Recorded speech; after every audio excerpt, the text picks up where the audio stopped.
آپ کو پتہ ہے صحابہ فرماتے ہیں بچے کھیل رہے ہوتے تھے تو حضور جب گزرتے تھے تو بچوں کو السلام علیکم کہتے تھے. نبی پاک بچوں کو سلام کرتے.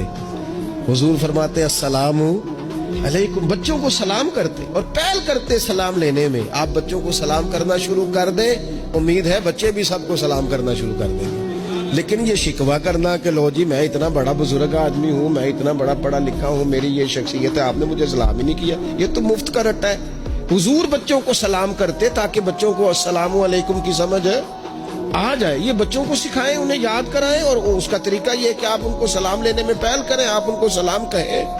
ہاں، سکھانے کے لیے آپ ان سے مطالبہ کر سکتے ہیں کہ یار میں نے سلام کہا ہے، تمہیں جواب دینا چاہیے تھا، ہم نے کیوں نہیں دیا، تاکہ ان کو سمجھ آ جائے کہ یہ السلام علیکم اور وعلیکم السلام یہ ایک سنت ہے. پھر اللہ کے پیارے رسول صلی اللہ تعالی علیہ وسلم بچوں کو چھوٹی چھوٹی چیزوں کے آداب سکھاتے.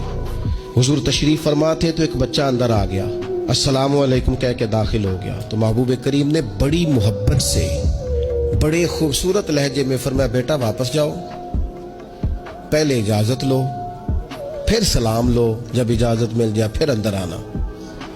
اس لہجے میں اتنی خوبصورتی تھی کہ اس بچے کے دل کی گہرائی تک میں سمجھتا ہوں بات اتر گئی ہوگی. وہ واپس گئے، انہوں نے جا کے اجازت مانگی، اجازت ملی، اور سلام لے کے وہ دروازے رسول پہ حاضر ہو گئے.